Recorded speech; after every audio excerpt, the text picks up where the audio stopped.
Feeling better now? Is anything still haunting you? Talking to you? Do you remember who you are, Isolde?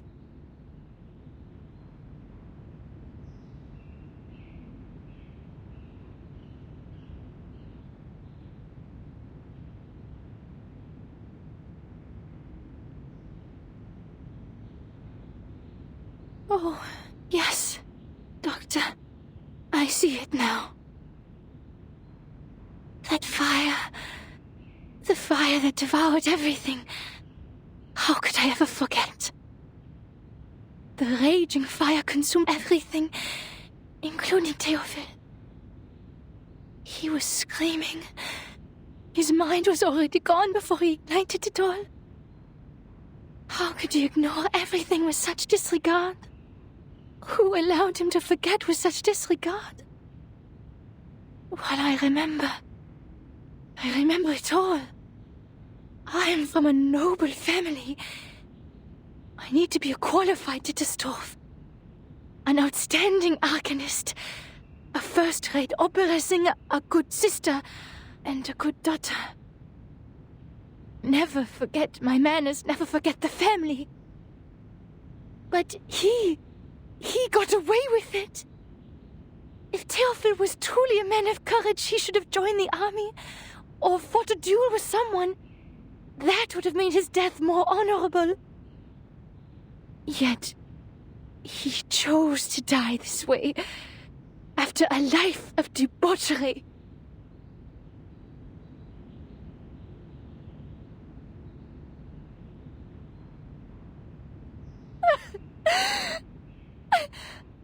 I'm sorry. I shouldn't have told you that. It's okay, Isolde. You're doing it right. That's what therapy is for. These memories are exactly what we need.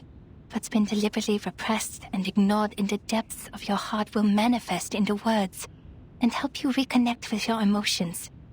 Soon your symptoms of hysteria will diminish. Don't be afraid. You can talk to me about anything. In the name of my family and the Hippocratic Oath, I will keep things between you and me. Everything will be a secret. Our secret. Our secret.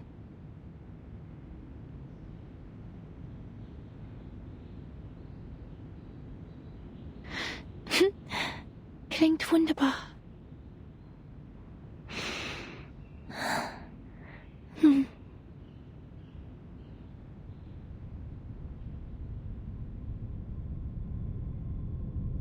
Ich erinnere mich an dieses Zimmer.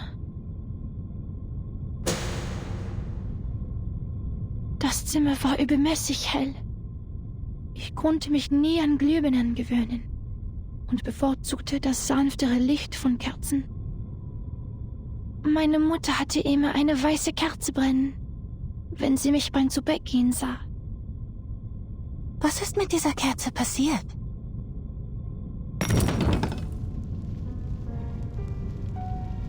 Jemand hat sie umgeworfen. Das freche Balg. Mein dunkelhaariger Bruder. Er zündete die Kerze an, setzte das Zimmer in Brand und verbrannte all seine Gemälde. Er rannte zu mir. Sein Körper brannte. In seiner Hand war eine Waffe. Ich sagte Theophil einmal, er sei kein Genie wie Weininger. Sich eine Kugel zu geben, werde ihn nicht berühmt machen. Nur ein Debüt hinterlässt Eindruck. Die folgenden Shows sind langweilige Wiederholungen. Er lachte. In der Tat, zu viele haben sich für Ruhm erschossen. Nur durch leidenschaftliches Feuer würde die Welt sich an mich erinnern. Ich verabschiedete mich von ihm und ging nach unten, um mit den Damen zu sprechen. Blut durchtränkte den Holzboden und tropfte in meinen Becher. Tropf, Tropf, Tropf. Ich ging nach oben und fand Theophil in einer Blutlache liegen. Ein Revolver lag in seiner Hand. Wie sein Zylinder wie Musik klickte. Ich hob mein Kleid an, damit das Feuer wie Wasser herabbrüllen konnte. Ich lehnte mich über das Loch an seiner linken Schläfe und sagte: Theophil, wo ist dein Feuer? Theophil setzte sich auf und sagte: Isolde, wo ist deine Waffe? Ihre Waffe? Meine Waffe?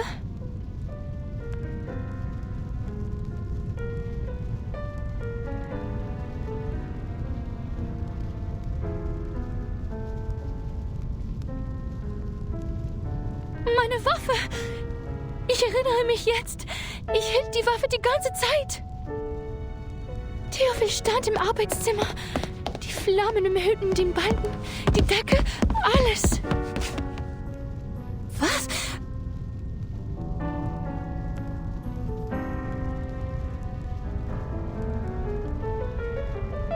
Er rannte auf mich zu, schreiend vor Schmerzen. Er brannte. Die Hitze trocknete mir die Augen aus.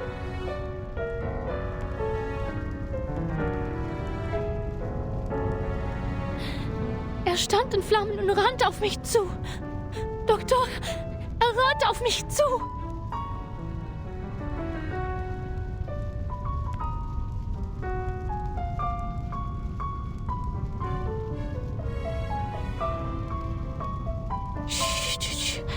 Tief einatmen. Ganz langsam ausatmen. Es ist alles in Ordnung, Isolde. Ich bin hier bei Ihnen. Sie sind sicher.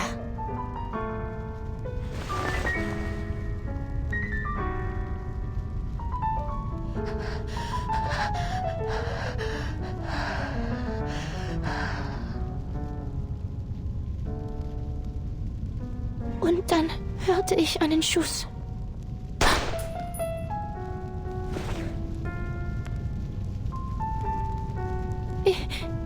Ich kann mich nicht erinnern. Der Abzug war schwer zu ziehen. Nach dem Schuss ist es mir aus der Hand gerutscht.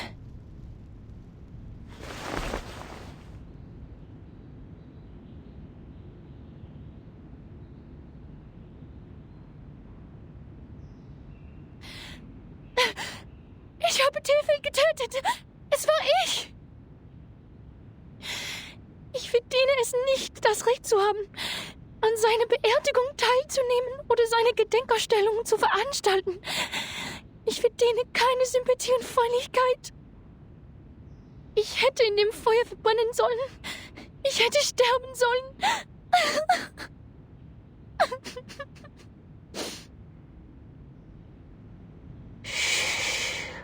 Alles ist gut.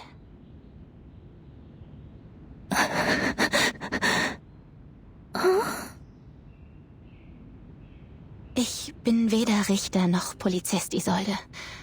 Ich bin einfach nur Ihr Arzt. Ich werde Ihnen treu bleiben, egal was Sie denken, wer Sie sind. Ihr Leben war in Gefahr. Jeder hätte dasselbe getan. Es war nicht Ihre Schuld, Isolde. Sie waren einfach verängstigt. Schämen Sie sich nicht für Ihr instinktives Verhalten. Seien Sie versichert, Ihr Geheimnis ist bei mir sicher. Nach Dr. Freud ist das Akzeptieren Ihrer Dunkelheit der erste Schritt zur Befreiung. Es erfordert Mut und ist nicht einfach zu tun. Die meisten Menschen schaffen es nicht. Aber Sie haben das sehr gut gemacht.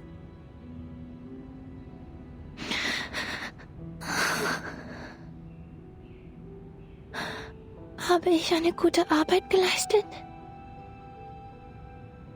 Ja, eine ausgezeichnete Arbeit. Doktor!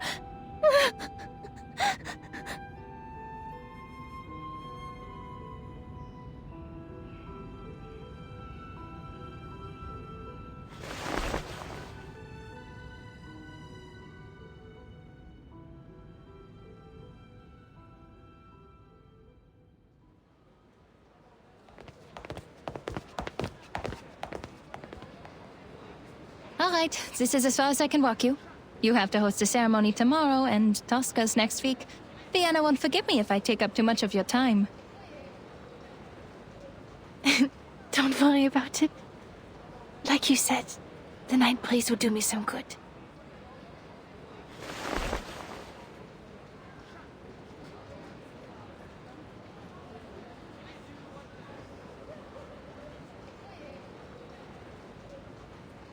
I heard from Heinrich that you're trying new things. I read his stage design. The style of Berlin expressionism he adopted is quite refreshing. I have to admit, he became a little strange after his trip to Berlin. But his passion for art didn't change, nor did his love for his fellow Viennese. I appreciate his hard work as well. But sadly, the Vienna Court Opera didn't approve our performance application. So we turned to the Wiener Volksoper. Well, I'm not surprised. Understand that Mr. Mahler is the artistic director of the Vienna Court Opera, and even he could not bring Salome to the stage. Those boring, stale old-timers will never approve of new forms of art. They always expect something predictable and unvarying. The same old pieces and settings.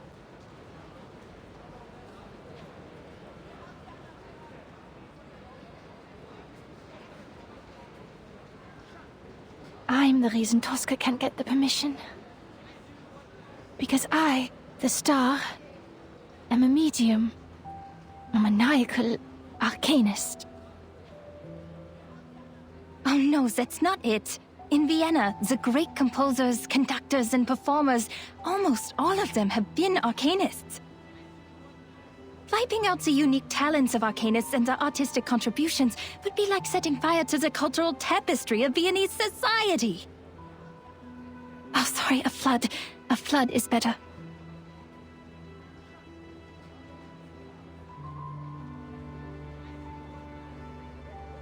They consider it a desecration of the stage. When a singer is channeling, she's essentially asking a spirit to possess her and speak directly through her. Thus, she becomes the character in the opera. People will question the authenticity of the voice. Is it still the singer's own voice? Or is it a fraud?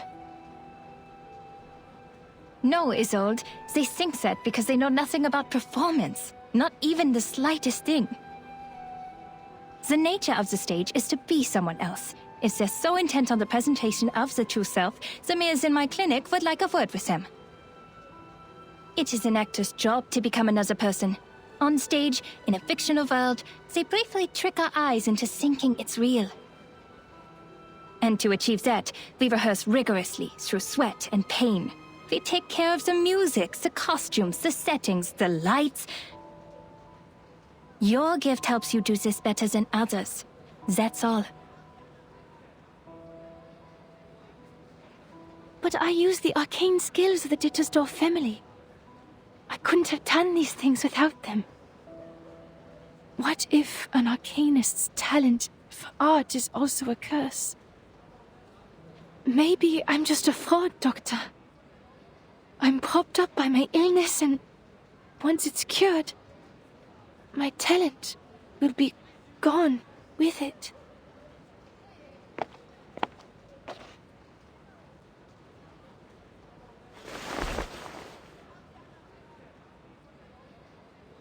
It's not like that, Isolde. Using your talents is not cheating. We're arcanists, but before we allow ourselves to be defined by that word, who are we, really?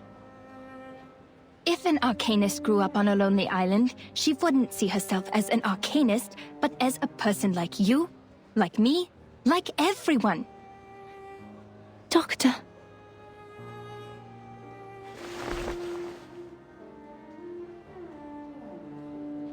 But you know, the truth is, when I look at a crowd, I don't see any arcanists. All I see is our people, with different talents, trapped in life, their selfhoods ground smooth until they're indistinguishable from the crowd. Humans celebrate their flaws, yet they persecute our gifts. They control the narrative. They define our gifts as diseases, our talents as weaknesses, and our bloodlines as curses. If we're cured, we're just another face in the crowd. But if we live on with our diseases, we're forever ill, forever afflicted.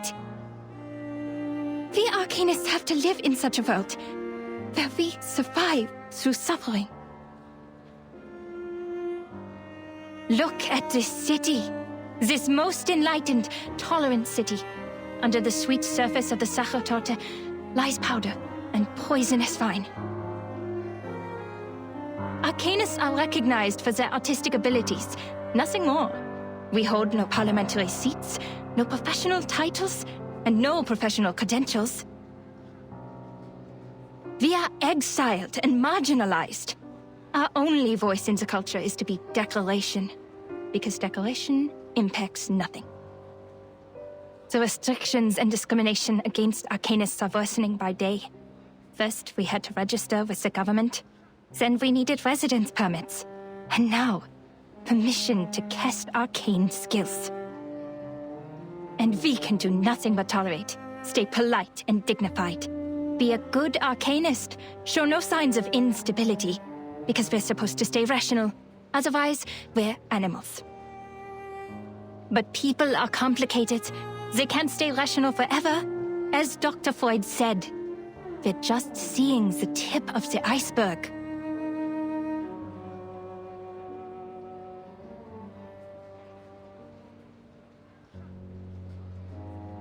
You might be sick. I might be too. But the truth is, this whole society is sick. You can't just treat the individual and ignore the bigger picture. It was the repression of irrational desires that allowed the diseases to spread in our time. In this case, the people on that island are much freer than we are. You mean that mysterious island? I hear gold is in the ground there.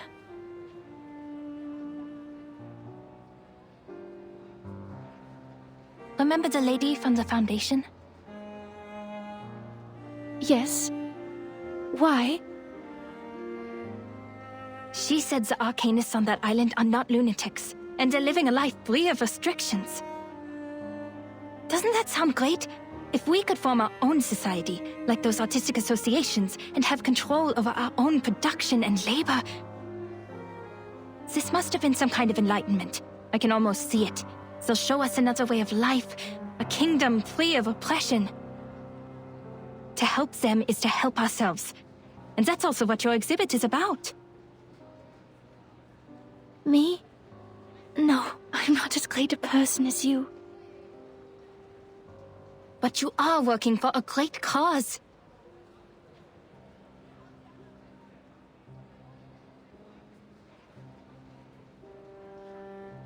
Isolde, my friend, I've shared my dream with you, and I hope one day it'll become your own, until the day when everyone shares the same dream.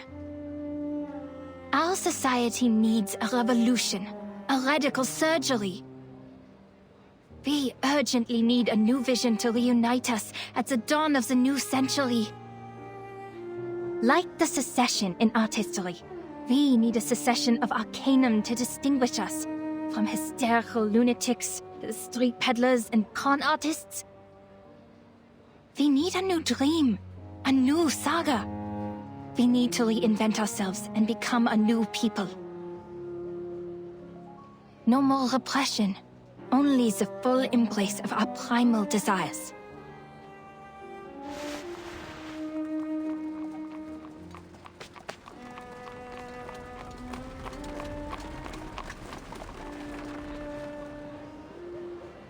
That's why your work has not been in vain. From Theophil's art exhibition to the promotion of new art. Do not doubt yourself. You're helping a great cause. Thank you, Doctor. This is the first time anyone said that to me. I will bear that in mind. Your words in the breeze of night have been stirring. Can you walk with me a little longer? I'd like to hear more things about the cessation you mentioned, so that I can prepare my speech for tomorrow's ceremony. Yes, it is my pleasure. Would you like a walk to the Wiener Volksoper? I think they put up new posters.